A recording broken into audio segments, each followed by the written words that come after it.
أعوذ بالله من الشيطان اللعين الرجيم بسم الله الرحمن الرحيم وبه نستعين.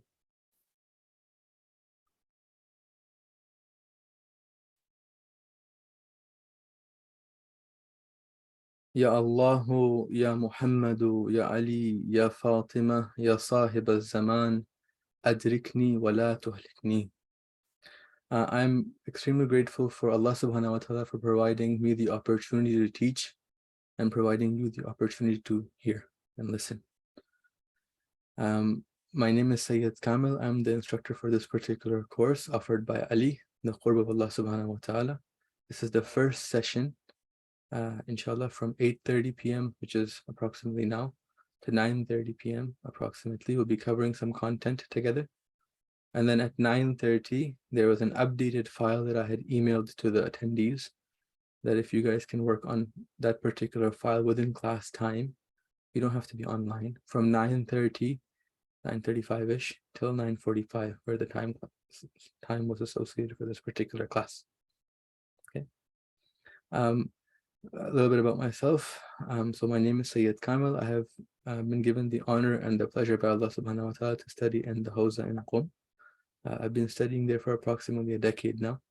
I'm in what you would consider an equivalency of a master's program in the Hawza, and I'm continuing my studies there.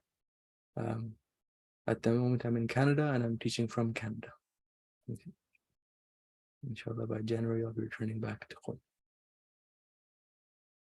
The word Qurb here that we've talked about, I used the Arabic word itself instead of, let's say, an English translation, but a good English translation for this particular word would be proximity. Okay, so the session today is about the Qurb of Allah subhanahu wa ta'ala, right? We want to use this word Qurb. We'll see why in a bit too, perhaps some hints to that. But in reality, this is the proximity of Allah subhanahu wa ta'ala. We're trying to learn a little bit about that.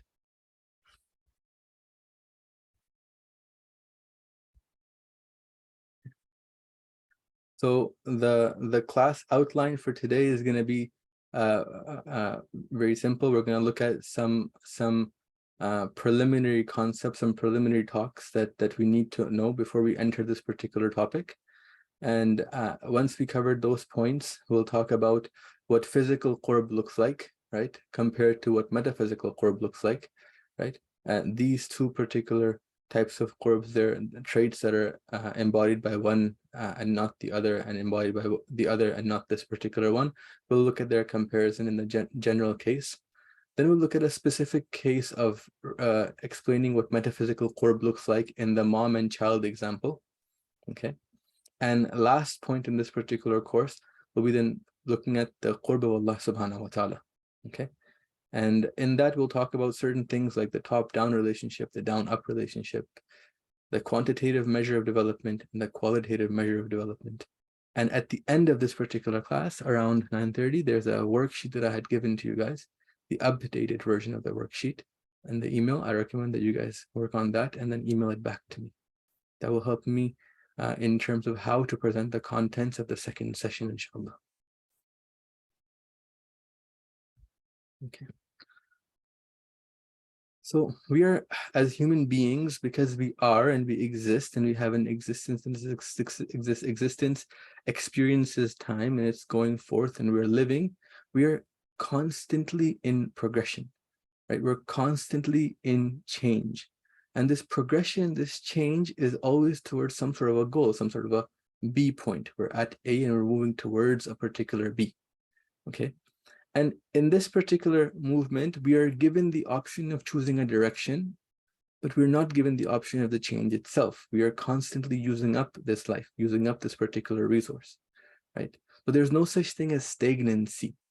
So in terms of resource allocation, if you think of it in that particular manner, you're always using up the resource of your time, okay? So whether you be apparently stagnant in, let's say, achieving a particular goal, any goal for that matter, right?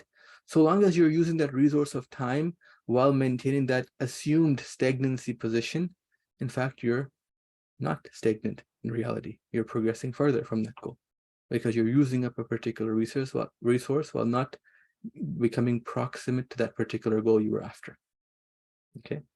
So why is this point mentioned at the start of this course? Well, all of us here aren't gathered here because we want to put a check mark off on a list and say that this particular course has been done as well, and we get a credit at the end and so on. So we're here because we want to learn about the Qurb of Allah subhanahu wa ta'ala.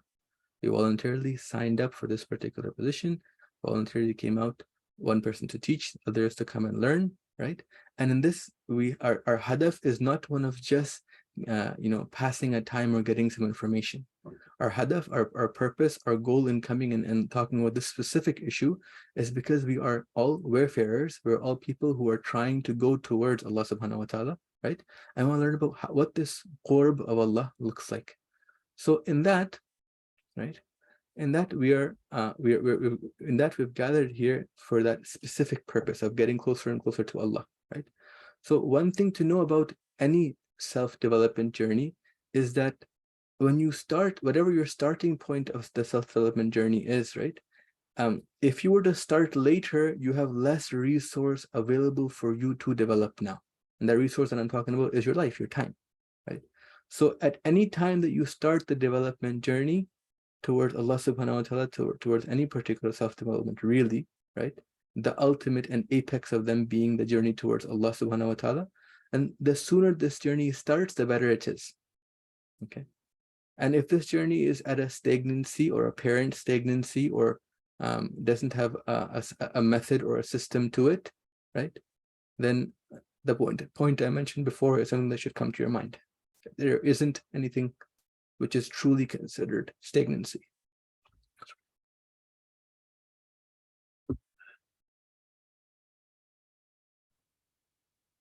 Okay, so let's look at some points about physical qurb. In the physical realm, we have the 3 dimensions, right? So the 3-dimensional space that we have, and we have the dimension of time. So in reality, physical qurb is then can be based off of space, or it can be based off of time. If it's based off of space, then if A is close to B, right, then B is equally close to A. Okay, so if A is, let's say, 5 meters away from B, then B is also 5 meters away from A. Okay, this approximation can also be done by a measure of time. So you can have done 2 events, and then you can determine how proximate those 2 events are from one another. Okay, and the fact that there are there's a difference between A and B. There's a limit in the physical realm. There's a distinction between A and B, and there's a physical limitation between what A is and what B is. Right. This gives birth to a limit in how physically proximate 2 items can be now. Okay.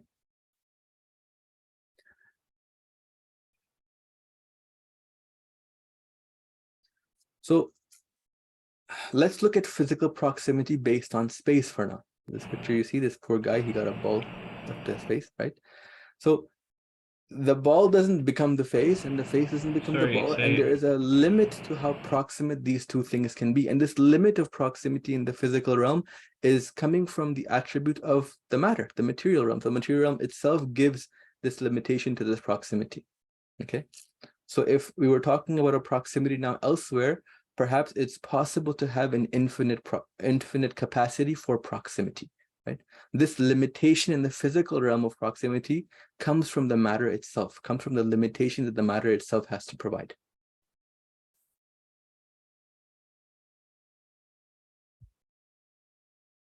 So when we're looking at the proximity in terms of space now, right? So let's consider the example of my son. My son recently had to go to the dentist, and the dentist said, well, before their surgery, make sure that they haven't eaten anything for 9 hours prior to the surgery. Okay, so what I did was, my brain did was, when I got to the dentist's office, the dentist asked me, well, has he eaten anything for the past 9 hours? Right now, the surgery hasn't happened yet. The surgery is about to happen. I have to fill some forms out. It'll happen in, let's say, another 20 minutes later, depending on how many forms there are. And then the event when he stopped eating, well, it was last night. So I have an image of these 2 items now in my head, right? I have the image of an A, which was when he stopped eating, and then I have the image of when the surgery is supposed to be within 20 minutes, right? And I kind of look at the proximity between these 2, and I tell the person that, yeah, he's not eaten for 9 hours. Okay, so what I want to mention here is that in the example of the ball and the face, both the ball and the face were existent at the same time, right? And their proximity was happening closely. They were existent on the same plane, really, right? But in terms of time, you're always in the now, right? So your past is fleeting. And as you even consider the now, it's gone. So the next moment is coming forward. So this particular moment, when I told the dentist, hey, my son hasn't eaten for the past 9 hours, I had to take the conceptual understanding of when he stopped eating and the conceptual understanding of when the appointment was supposed to be, when the surgery is supposed to be, let's say in about 20 minutes, and say, okay, yeah, between these two, at least 9 hours of gap is there, right? So here, in determining the proximity here, my mind had to come into play and use it. This wasn't a proximity which was physically seen in terms of the ball, right? This was a proximity dealing with the physical aspects. It was within the physical realm, right? But my conceptual mind had to come in and play a big role in that as well. Okay, this is another thing to understand, that even in physical proximity, there's a level of non-physical capability and capacity involved. Okay. Now we get, this is a little bit of introduction about the physical capacity. Now we get to the meat of the subject. Okay, what does metaphysical qurb look like? Okay, so the basis of metaphysical qurb isn't based off of space or time now. So when consider, for example, the closeness that you have to a friend. Okay, so consider your friends. You are clearly closer to some of them and farther from others, right? Now consider a married couple for now. Okay, that the husband and wife, are they in love on the first day, right? When they didn't have experience with each other, they didn't really know each other, that particular love that they have for one another wasn't at that apex that it is at the 1 year mark or the 2nd year mark or the 10-year mark and so on and so forth, right? In the beginning, that particular love is this in its introductory stages, that qurb that they have of one another, the proximity that they have of one another, right? The metaphysical proximity they have of one another is at its initial stages, right? Right. The same thing is for your example in friendship too. You have multiple friends, you have and you can range them up, and you will have a best friend and someone less than that, and just an acquaintance and so on and so forth. The person who's your best friend, right? They weren't your best friend from day one. In fact, you got closer to them over a progression, right? Right. So it started off at some point and you progressed closer and closer to them in this metaphysical relationship. You weren't physically close to them, right? It was a metaphysical relationship, a metaphysical qurb happening here. Okay, so you're on the metaphysical level, you and this particular person were close. Okay, this closeness itself has a gradation in both the friendship example, which you commonly experienced, right? And it has the same effect in the marriage example as well. Okay, so the measure of attentiveness, the measure of how close you are to somebody and how far you are from them is tawajjuh, is attentiveness. Okay, so for example, if you ever heard, you tell somebody that, hey, I love you, right? And then they tell you, they return back to you and say, hey, you don't really love me, right? They heard you make the claim, I love you, and your claim was, I'm metaphysically close to you, I'm metaphysically proximate to you. That word in common lingo comes out as I love you. Okay. So for example, in Dua Kamal Amali would say, Inni uhibbuk, for example, let's say, okay. I for sure I have great love towards you, Allah subhanahu wa ta'ala. Okay. So in the common lingo, it comes out as I love you, right? But when a person tells, let's say a husband tells his wife, I love you, right? The wife comes back to the husband and says, you don't really love me. What she's saying is that I understand that you have a claim of love towards me, right? But I don't see the tawajjuh and attentiveness in your actions which back up that particular claim. And without this particular tawajjuh, this particular attentiveness, right, that claim is an empty shell. Right? So that which gives substance to this claim of being proximate is in fact the tawajjuh and attentiveness. Okay.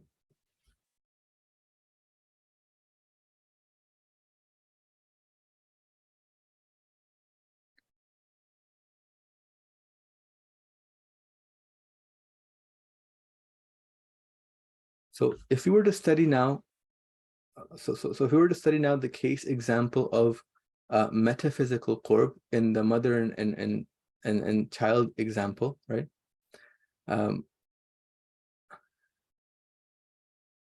There are two very different relationships we want to consider. There's a relationship between the mother and the child, and then there's a relationship between the child and the mother. Okay, so you want to look at these two relationships. We want to look at how the mother and child relationship progresses as the child grows. Okay, we also want to see the gradual change in the child-mother relationship as the child grows. Okay, and we're studying this because we want to take key points from this particular relationship and then bridge them over to the relationship with us and Allah subhanahu wa ta'ala in a little bit later. Okay. And Allah subhanahu wa ta'ala encourages us to do this too. Why? Because He calls the parents what? He calls them Rabbayani Saghira. He associates a title to the parents. These are your smaller Rabbs. If you want to have a strong relationship with the Rabb, right? So we're trying to consider our relationship with the smaller Rabbs now and see how does that particular relationship work, then build bridges from that towards the relationship that we have with the Rabb. Okay. But the first aspect we're going to look at is the top-down relationship. So the mother has love, has metaphysical qurb towards the baby. Okay.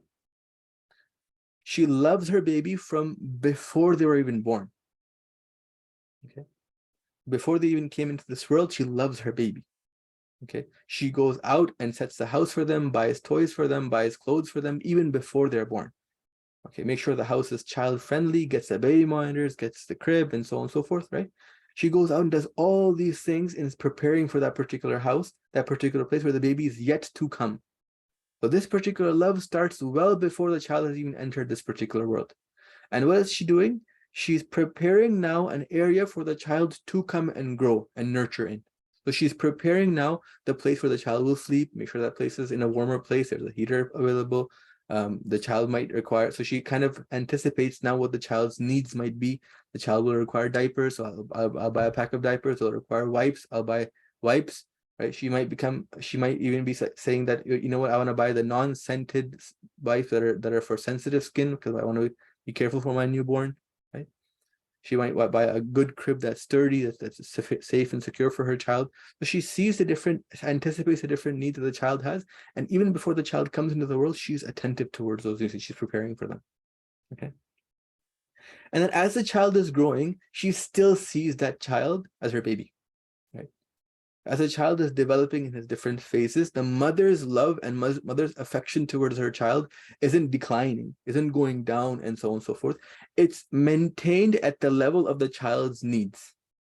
In the beginning, when she sees that the baby is entirely dependent on her, then that love of hers manifests itself really in her making sure that the room is perfect and the crib is perfect and diapers are there, and because the need of the baby is high, right?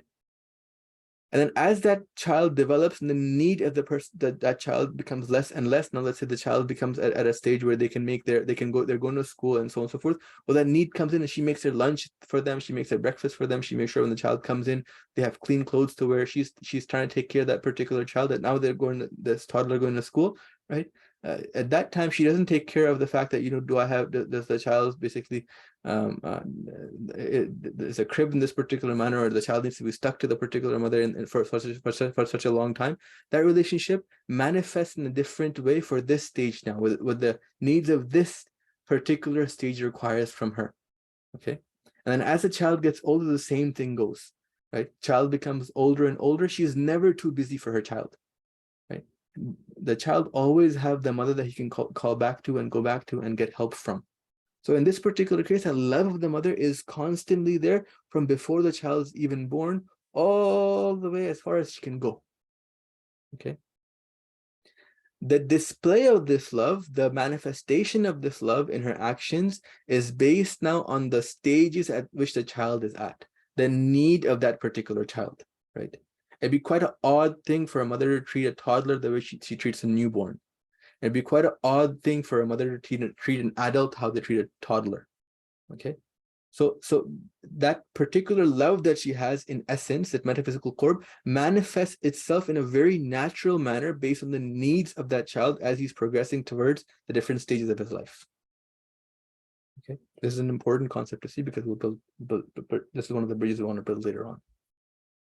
Okay. Now let's consider the neediness, or the relationship between the down-up relationship. Now, the relationship between the child and the mother. So we looked at the mother with the child, which is a top-down relationship. Now we're looking at the down-up relationship. So the child and the mother. Okay. So the child also loves the mom. Okay. When he's a baby, this love is very different. They're entirely dependent on the mom, so they want to be at the peak of their dependency, right? They love mom, right? Dad will, they'll put up with dad, but it's mom they really want, right? Then they grow a little bit older, they become a child, and this baby grows up a little bit. Now, if mom said something this baby who's now a child, didn't like, let's say she says, don't watch TV as much, right? Or don't eat too much cookies, right? Then perhaps they might even talk a little back to mom and say, no, why not? And so on and so forth, right? Or you don't love me anymore, or you're not a nice mom, and so on and so forth, right? They might even accuse her of not loving them, right? They might even throw a tantrum towards their mom, swinging their arms and feet and hands and so on and so forth, not caring if they hit her or not hit her, or whatever the case may be. Right? That toy isn't given to them. This particular stage, when the child is there, they still love mom, they claim to love mom, and they truly do love mom, and mom is very important to them, right?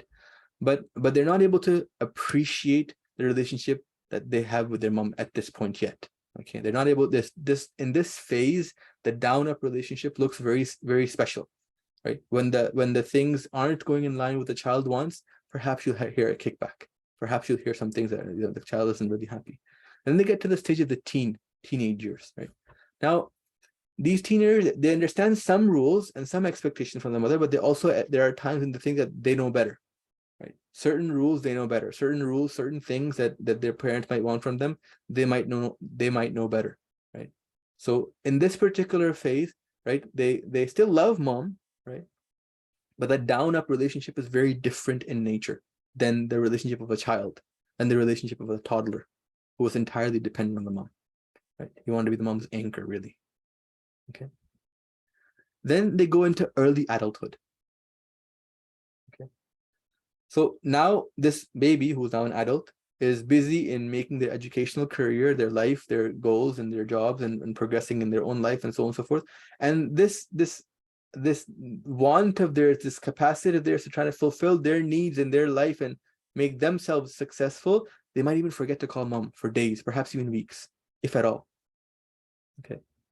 So in this particular phase, now they get really busy with their life right now, and then slowly that same relationship, that they still love their mom. You ask them, hey, do you love your mom?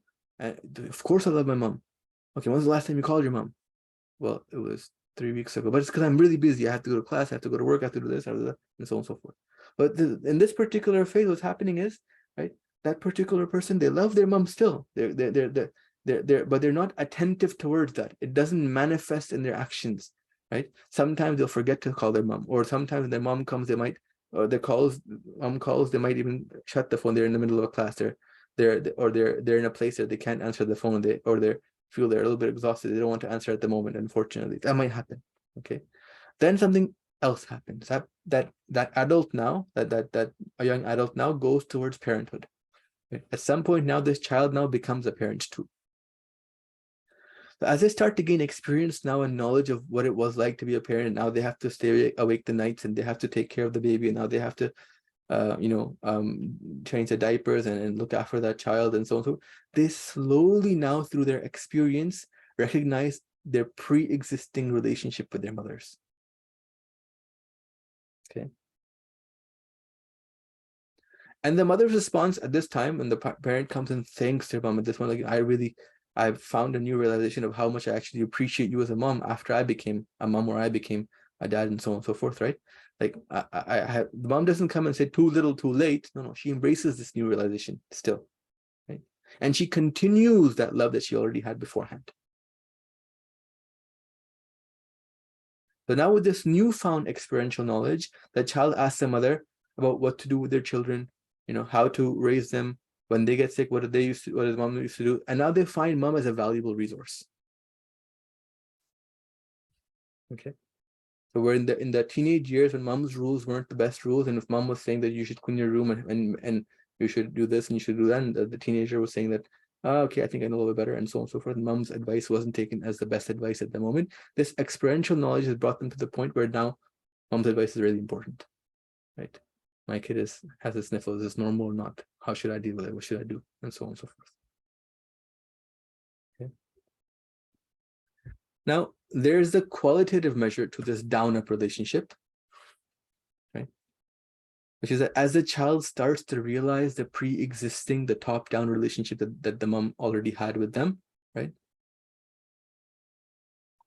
It changes the quality of their down-up relationship too. They go from underappreciating the mom to perhaps even disliking the mom at sometimes, right? Displaying affection with this mom in front of others is not a really nice thing for them. In school, toddler years, teen years, mom comes and she wants to kiss them in front of other friends. It's nothing that's liked by them. And as their realization grows of that top-down relationship, as they begin to realize more and more the importance and the love that their mom had with them and the position their mom held for them in their life, right? That realization itself increases in value now, the down-up relationship. Okay.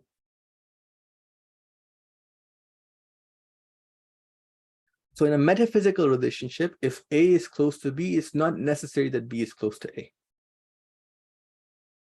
Okay. If mom is close to child, even when they're having a tantrum and mom is loving them and has that affection towards them, right? It's not necessary that the child is the same proximity to the mom. These are two very different relationships. The top-down relationship is entirely different in nature than the down-up relationship. We ourselves are, when we're talking about us and Allah subhanahu wa ta'ala, we're trying to focus on the down-up relationship. Okay. The relationship in this example of the child towards the mother. We're looking at the qualitative measure of it now, of how this relationship qualitatively forms and goes forward and so on and so forth. So when they see their entire dependence on mom at the infancy stage and the childhood stage, right? Mom is a superhero, right? Can't have enough of mom. If allowed to, they'd glue themselves to mom. They'd be their little anchor, really, right? At the childhood phase, still that dependency is there, but it's a little bit less now. It's a little bit more, they feel a little bit more independent in the infancy stage, right? So when the feeling of a slight independence in some aspects, now they can go to the washroom by themselves, they can watch TV by themselves, they can sit up by themselves, they can walk by themselves, crawl by themselves, and so on and so forth. So as this dependency on mom slightly decreases, right?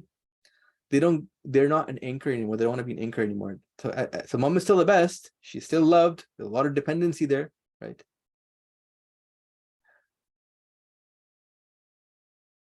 Right. But when mom is now stopping the child from watching that extra TV show now, or taking the extra cookie at nighttime, then mom might not be the best anymore. Okay. That qualitative measure now has because of the level of independence that's coming to the child, that independence is causing now the capacity now to differ from mom and not like mom when there's a clash in these two independences. Okay. Then comes the stage where assumed independence is taking place. The preteens and the teens. They're not independent yet. They're not living in the world by themselves. They're not paying for their own bills. They're not looking after themselves. But this is a stage where naturally a person is inclined towards trying to now get into the shoes of being independent, assumed independence, right? And this assumed independence at this stage is often without the realization of the top-down relationship they had with mom. It's often without the realization of the strong connection that mom played in their life, right? So as a preteen, sure, mom cleaned the room, she helped you, she cooked the meal, and so on and so forth. And a lot of the things she was doing was being taken for granted. Right? Sometimes that preteen might not be super friendly to mom either, depending on what the conversation is, what the requirement of it. Like let's say mom says, clean the room. Okay. Right. You don't clean your room enough, or you're not doing this, or you're not doing that, and so on and so forth. And then all of a sudden that preteen, their relationship with mom might not be super friendly. Okay. Then we're looking at the teen years. They're still not independent. They're progressing now towards independence as they're going towards, let's say, 18, 19, so on and so forth. They're progressing towards independence now, right? So they might be still negligent of mom's efforts still. Right? If mom wants to come and kiss a 15-year-old, 13-year-old in their school goodbye, and they don't want to be seen hugging and kissing this mom right now. They don't want this display of love from their mom to be shown in front of other kids. They're shy of this display of love in front of other kids. Okay. Then they go further. They get into the stage of now where they are independent now, right? They're young adults or they're in parenthood. They are now living their own life, really, their own family unit, and they are structured and so on and so forth, right?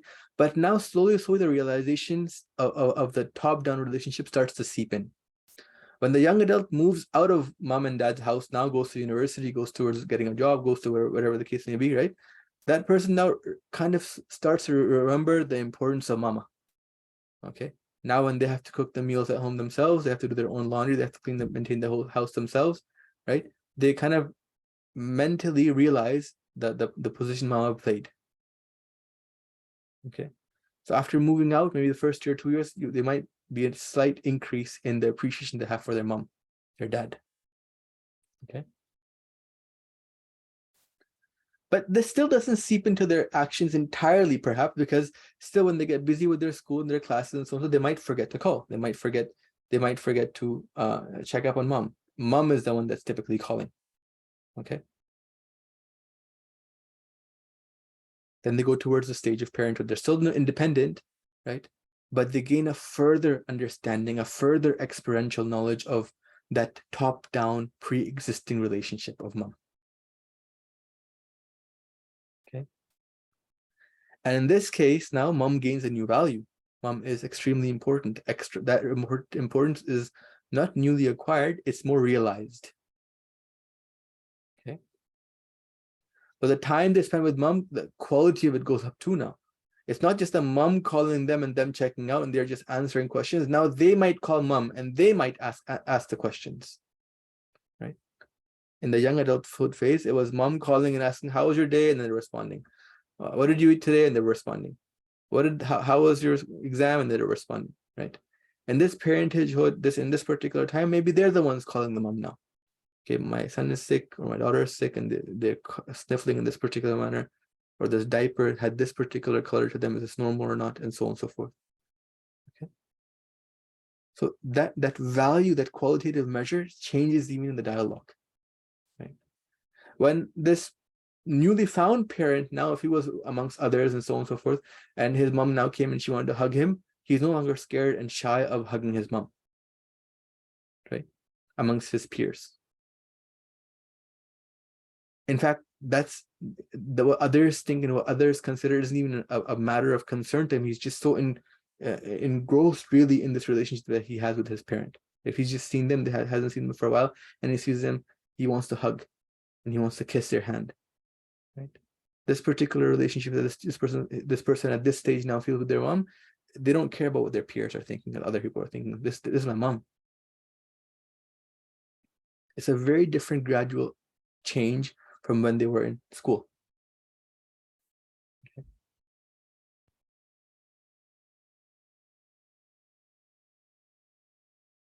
So similar to the qualitative measure of dependence, the quantitative measure of dependence changes as well.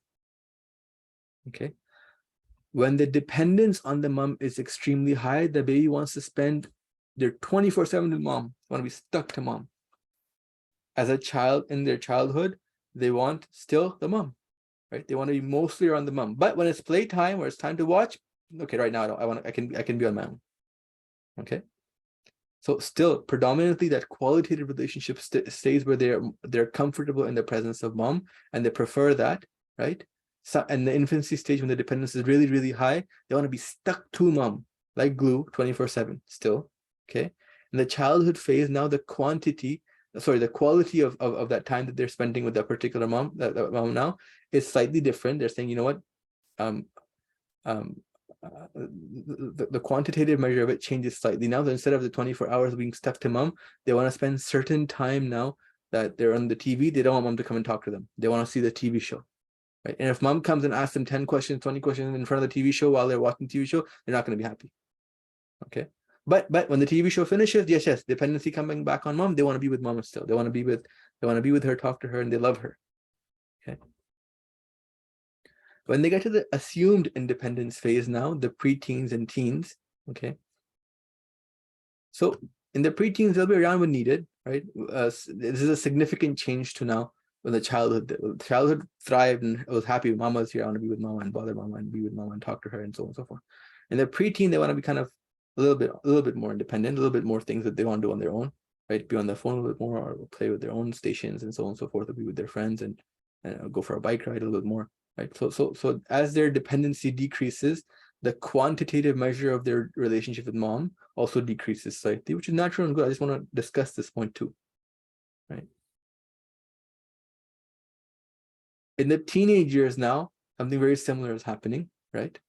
As they're getting older and older and older and more things are coming in, schools, chores, and so on and so forth, less dependence on mom takes place, right? They don't need mom for shopping anymore. They don't need mom for their entertainment in the sense that they can go watch the movies, they can go to the game, they can go bowling with their friends and so on. They don't need mom right away, right, in every aspect of their time. So their time slightly decreases further now in their teenage years, right? Then it goes to another stage now where they're now independent, when they come into this independence now, right?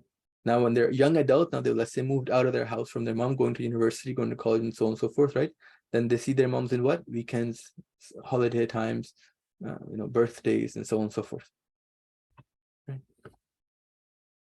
Perhaps a call once in a while, if I can't physically go to mom and meet with them, and so on and so forth. Then when they go into parenthood, and now they have their own family unit and so on and so forth, right? Now, if I was individually going only sometimes, well, now I want my grandkids to see their grandparents too, and my wife should see her in-laws too, and then the relationship takes a more stronger progression. Perhaps there's more drive to why I should be seeing my mom and my dad. There's more dependency there again, right? Maybe I have questions. Maybe I need their advice about how to handle kids and how not to handle kids. Maybe I need them to take care of the kids for me while being my wife gets some shopping dinner or something else. Then that relationship goes further again. There's a very strong correlation between dependency and this particular qualitative measure too. Okay. So the qurb of Allah subhanahu wa ta'ala, right, does not mean that we turn into Allah. Remember that face and ball example? The ball didn't turn into the face, and the face didn't turn into the ball, right? It doesn't mean that we go so high up in the sky that we reach him in that particular manner. That's not what the qurb of Allah means either, right? It also doesn't mean that by us getting closer and closer to him, his relationship with us starts to change too. That's not also what it means. The top-down relationship and the down-up relationship are very distinct relationships. Now, we can't attain qurb by means of disobedience. It's like a child wishing to attain qurb of his mom while they're being disobedient towards her command. She says, don't touch the electric sockets, right? And they're going towards electric sockets. This is not a way of getting closer to your mom. This won't work. You're giving her more trouble. You're giving her more worry, right? Because you're about to harm yourself. And when mom is saying, don't go towards the socket, that particular command from the mom isn't based off of something that the mom has to gain, right? It has to do with the fact that you're about to burn yourself. You're about to get electrocuted. She wants you to remain safe. So she gives a command, says, stop, don't go towards the socket. Don't play with the sockets, please. So to now, this particular deen that we have, this particular sharia that we have, right? It's based off of maslahat and mafsada. It's based off of our innermost interests, gaining them and staying from our essential losses. Okay, and this particular shariat of ours is now manifested and brought forth to us by the Holy Prophet and the Ma'sumin. And in today's day, we have the mercy of the fact that scholars, Maraji'in, have come and derived from the rulings, from the words of the Holy Prophet, from the words of the Ma'sumin, from the words of Allah subhanahu wa ta'ala in the Holy Quran, laws for us, these Islamic laws, right? The basis of which is still maslahat and mafsadeh. But yes, we are in the ghaiba of the 12th Imam. So we don't have that luxury of going up and saying that exactly what benefit does this particular ruling have for me, and exactly what deficiency is this specific ruling taking me away from. We're in the ghaiba. There's a need for our imam. Okay. But it doesn't take away from the fact that these rules are essentially and innately meant for what? For the Rabb to do rububiyyah, for the nurturer to nurture us. Okay. Well, this disclaimer of the need for Sharia, the need for following the deen, the need for doing taqleed of the maraji'een, and the need for understanding that in this ghaiba we're not at our apex. We don't have as much capacity as when the imam is here. It's a huge difference between when the imam, the representative of Allah, is in your presence and when he's not. Right? With this appreciation, we want to look at now the metaphysical qurb of Allah subhanahu wa ta'ala. Okay. So just like in the mom scenario, the relationship that the creator has with his creatures, right, is very different than the relationship the creatures have with the creator. Okay.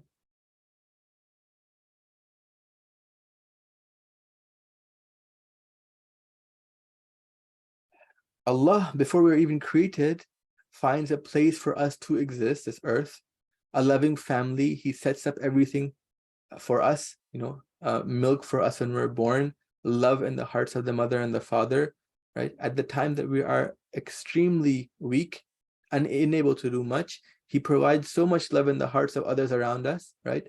That they're driven now to help us and assist us, right?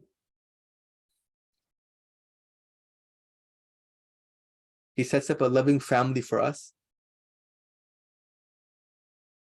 And he does all these things such that the child now, this particular creature of Allah subhanahu wa ta'ala, right? This creation of Allah subhanahu wa ta'ala realizes this top-down relationship. That's it. Okay, so in this particular case, there's a similarity between the mom and the child relationship. There's a difference as well in the mom scenario. Allah is all independent. Lam yalid, right? It's not that he has given birth. See, what does that mean that he's not given birth? What happens at birth? The child becomes separate from the mom. The umbilical cord is cut and the child gains existential independence now. Not tied to mom anymore, existentially. Okay? But this does not happen with the creatures of Allah subhanahu wa ta'ala. It's never a time where the cord is cut and the creature also gains independence. Allah is the all-independent.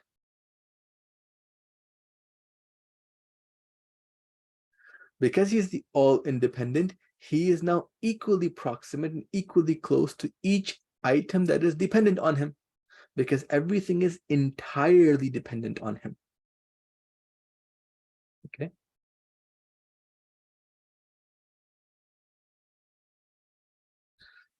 There's a small activity I'd like you guys to perform now. Okay. So I'd like you guys to bring your attention to a tree with white leaves. Bring into tawajjuh, give attentiveness to this notion, a tree with white leaves. Right? Consider now, notice now, that your tawajjuh itself was the creation of that tree now. Your attentiveness itself created that image in your mind. Okay.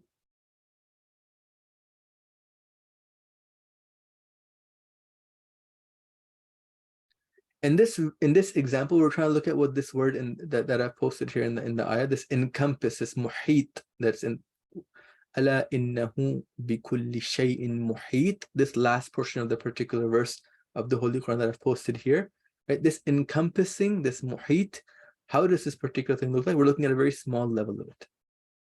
Okay, so your attentiveness itself gave existence to the tree with white leaves, remember. Okay. Now change the leaves colors, make them red, for example. Your attentiveness itself gave change to that tree's leaves. Now they became from white to red, let's say. Make the tree now bigger. Make it smaller, right? It's your simple attentiveness to uh, uh, these changes that bring about the change itself. Okay. Now lose your attentiveness towards this tree and think about your favorite food. Mine is pizza. I'll think about pizza. Okay. Think of the delicious smell of that food, the toppings on it. Okay.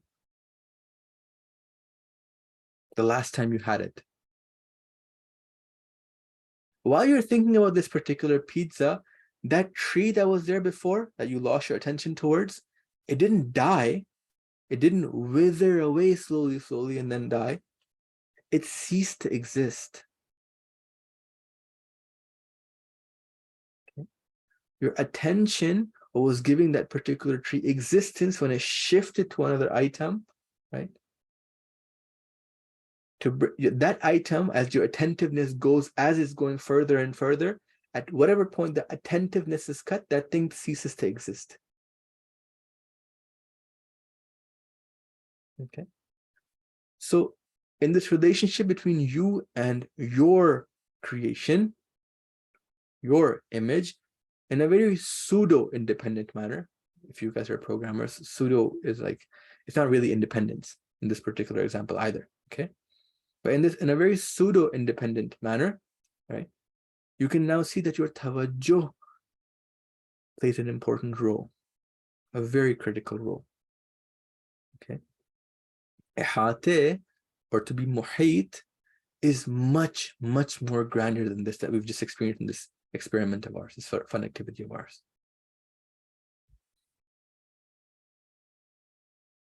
Okay. The relationship between Allah subhanahu wa ta'ala to his creatures is ala sawiya. The top-down relationship was equivalent between all creatures because he is the independent and every other creature is dependent on him, right? But that's not the case for the down-up relationship. So Allah subhanahu wa ta'ala tells the Holy Prophet in the Holy Quran in this particular manner. أعوذ بالله من الشيطان الرجيم بسم الله الرحمن الرحيم وإذا سألك عبادي عني فإني قريب.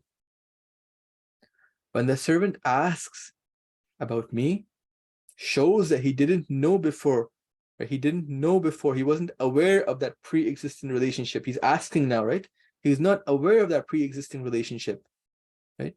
In response, Allah SWT doesn't say qul. See, in the Holy Quran, if you recall, there's places where qul is mentioned, that qul huwa Allahu ahad.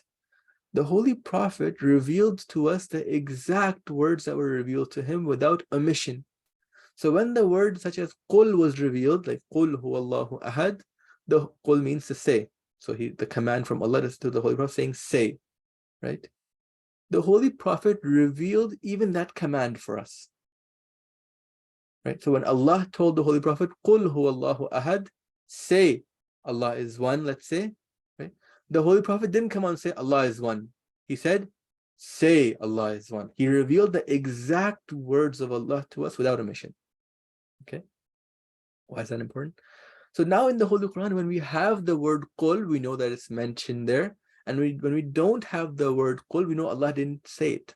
He didn't reveal this word qul now. He didn't choose the Holy Prophet as an intermediary to reveal this fact towards us. He didn't say and then say it. So Allah's attention in speaking wasn't towards the Holy Prophet and then saying to the Holy Prophet, now tell the people this. Look at this particular verse. وَإِذَا سَأَلَكَ عِبَادِي. Right?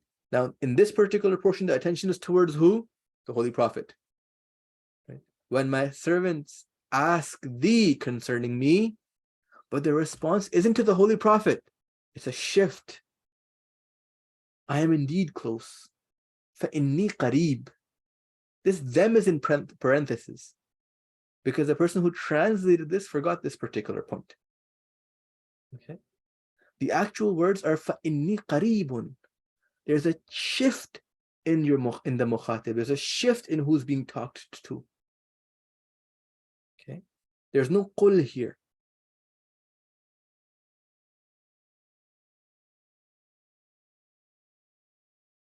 So when somebody approaches the Holy Prophet and says, وَإِذَا سَأَلَكَ عِبَادِي, when my abd, when one who's trying to come to me, when my worshipper asks of you about me, right? The response now isn't to the Holy Prophet. The shift turns to the abd himself and says, فَإِنِّي قَرِيبٌ.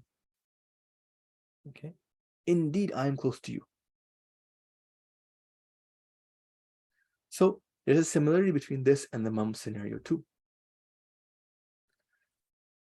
Same as the mum scenario, as the dependence is realized, as the need is experienced, the attention towards that pre-existing relationship starts to increase in man. Okay. So in essence, the down-up relationship of one creature is basically a creature towards Allah subhanahu wa ta'ala. The down-up relationship is essentially what? It's the realization, the tawajjuh, the qurb, right? The tawajjuh, the realization of a pre-existing top-down relationship between Allah subhanahu wa ta'ala and his creatures. So in this case, the proximity of B to A is in realizing how close A was already. Before the realization, okay, B was far from A. And as that realization is occurring, B is coming into the presence of A.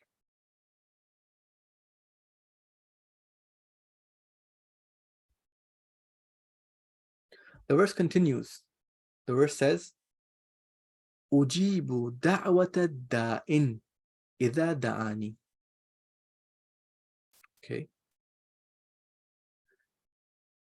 Allah subhanahu wa ta'ala, in fact, is telling us here what is he saying? He's saying that in every interaction that exists, I am the third of the two. How? What's happening? See, between man and other entities, Allah is the third of the two by means of him being the entity, by him being the thing that provides that relationship between this thing and man to exist. So let's give an example to make this more clear. Okay. I need to use this laptop to be able to teach you guys. Okay. In the relationship between me and this laptop, Allah is the third of the three, meaning he grants the capacity, the existence, the attributes to both me and this laptop, and allows then the relationship between me and this laptop to exist as well.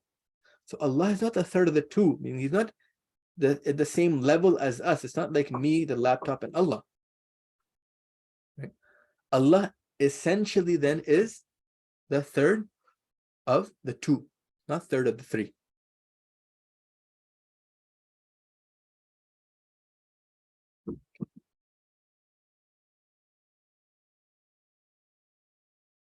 Now, between man and his inner faculties as well, Allah is not the third of the three, he's a third of the two, meaning that he grants now man those faculties and allows man to grow by means of them and use them by his free will, right? And in this manner now, Allah is the third of the three. Allah is saying what?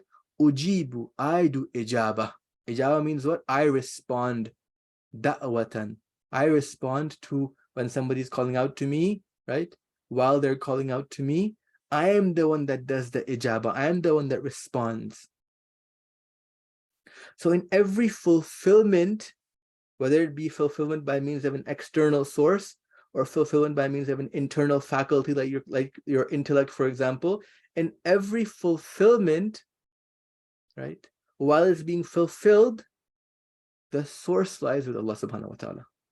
He is the only independent in existence. Ujibu da'wata da'in idha da'an. Okay? So this ijaba, this qurb, so this realization now of the abd, the down-up relationship, this realization that this top-down relationship pre-existed, is this qurb now, this going towards Allah subhanahu wa ta'ala now is the realization of a pre-existing relationship. So whenever that deficiency is within me and I either use an external tool towards getting that fulfillment from me or an internal capacity of mine to get that fulfillment towards me, in both scenarios, Allah is the third of the two.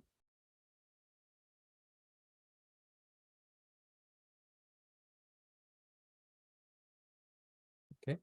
We'll try to explain this point by means of a painting. So when I look at let's say you see me drawing the painting, okay? I'm drawing a very beautiful painting of, let's say, this particular water bottle that's right here, right? So I'm going ahead and I'm drawing the painting of this particular water bottle on a canvas, and right, we don't attribute the painting to the utensils only that I'm using, right? Yes, you can say it's a watercolored painting or a acrylic painting or an oil-based painting and so on and so forth, but that's not the only thing you attribute the painting to, right? You go back one level. You say that it's a very beautiful painting that Sayyid Kamal is making.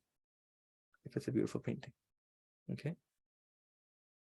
So in this particular case, Allah is inviting us to go back one more level too. We naturally, from our intellect, go from attributing that painting not to the paintbrush, but the hand that paints it. Not to the hand, but the mind that uses that hand. Allah is saying, now go one step backwards, please. When you interact with the creation, don't look at when you look at it, interact with this particular painting, don't stop at just the mind. Who made that mind and gave that mind the capacity? Take that into consideration too. Be attentive that Allah is the third of the two. This attention is what brings qurb. Allah says to his abd, what? I am qareeb towards you. When? How do you know I'm qareeb towards you? Because it's me who does the ijabah. It's me who is at the end, who is at the source of that ijabah. Right? That paintbrush couldn't move without the hand. The paintbrush was dependent on the hand to move. Right? This person that exists here, Sayyid Kamal, Allah has given this person free will, and with this free will, he can paint. But in his existence, in his being, in his capacity, in his ability to use this paintbrush now, and the canvas, and the paint, and the image that he forms, he is also dependent on a creature, on an existence, on an independent existence, not a creature, on an independent existence. Allah is asking us, be attentive of that independent existence, which is who? Which is I, Allah subhanahu wa ta'ala. It says, Ujibu da'wata da'in idha da'ani. Okay. And in this attentiveness now, right, you achieve what? فَإِنِّي قَرِيبٌ. So this down-up relationship, this qurb of Allah subhanahu wa ta'ala, does not just exist in the mind. Rather, it's lived now with every experience of existence, with every breath you take, with every interaction you have with existence, whether it be an external one or an internal one. For each thing, we can be attentive towards the fact that he is the third of the two present. And now this interaction of these things has a true nature too. So when I'm using this laptop to teach you guys, if I just hold the relationship between me and this laptop, then that's a very temporary means. That's a very temporary benefit I gain from this laptop, between this relationship between me and the laptop. It lasted for an hour and that's it. Okay. But when I recognize Allah being the third of the two and giving me the capacity to use the laptop, me the existence first, laptop the existence itself, and then the capacity of interaction, and this realization that Allah is the third of the two, right? Now this interaction is not limited. It's a source of now my growth towards him.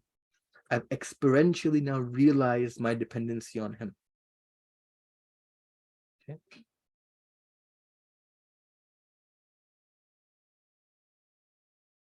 So I'm progressive in my life now towards now identifying the various ways in which I am truly now dependent on him.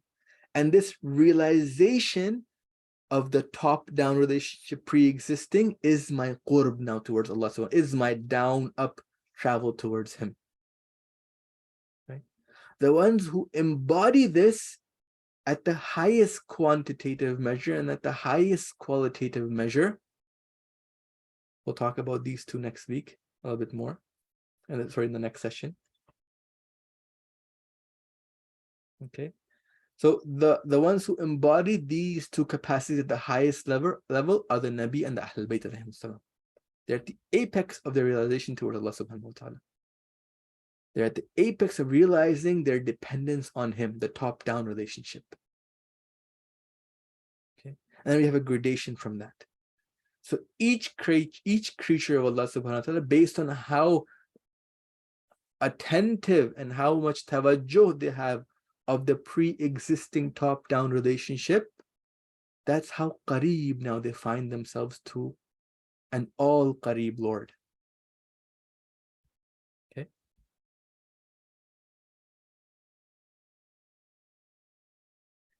We've reached the time in the class, 9:30, that we pray that Allah subhanahu wa ta'ala, He allows this session to be a means of understanding the qurb of Him and how it applies to our life, right?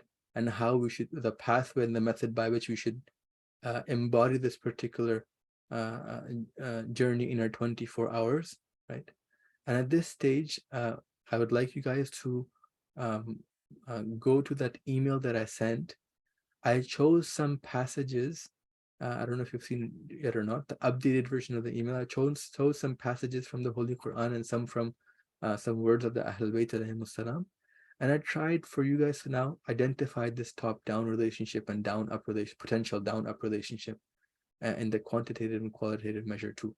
If you aren't able to answer the quantitative and qualitative measure aspects of things, it's okay. We'll cover that more in the next session.